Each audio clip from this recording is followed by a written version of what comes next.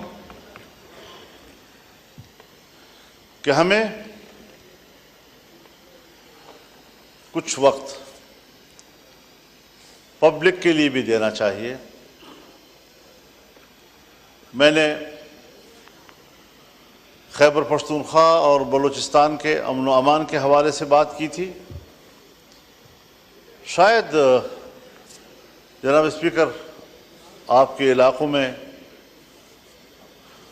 اس کی حساسیت کا ادراک نہیں ہو پا رہا ابھی تک۔ جن علاقوں میں ذرا امن ہے، کچھ سکون ہے، وہ اس کا ادراک نہیں کر پا رہے کہ جو صورتحال آج خیبر پختونخوا میں ہے یا بلوچستان میں ہے۔ اللہ تعالیٰ اس ملک کو سلامت رکھے، ہمیں اس وطن کی سلامتی، اس کی وحدت اور اس کی یکجہتی عزیز ہے۔ یہ ہمارا گھر ہے، اور اگر کوئی ہمارے گھر کو اجاڑتا ہے تو ضرور ہم نے اپنے گھر کی حفاظت کے لیے کردار ادا کرنا ہے۔ جس وقت میں اس سے قبل یہاں گفتگو کر رہا تھا، 1 ہفتہ پہلے، آج وہاں کی صورتحال مختلف ہو گئی ہے۔ پہلے تو یہ مسئلہ تھا کہ پولیس کے بارے میں نے کہا کہ سورج غروب ہونے سے پہلے وہ تھانوں میں محدود ہو جاتے ہیں، انہیں باہر نکلنے سے منع کر دیا گیا ہے، ساری رات صبح تک مسلح گروہوں کے قبضے میں ہوتی ہے، سڑکیں ان کے قبضے میں ہیں، دیہاتیں ان کے قبضے میں ہیں، دیہاتوں کی مسجدیں ان کے قبضے میں ہیں، لوگوں کے بیٹھکیں ان کے قبضے میں ہیں، اور اس صورتحال میں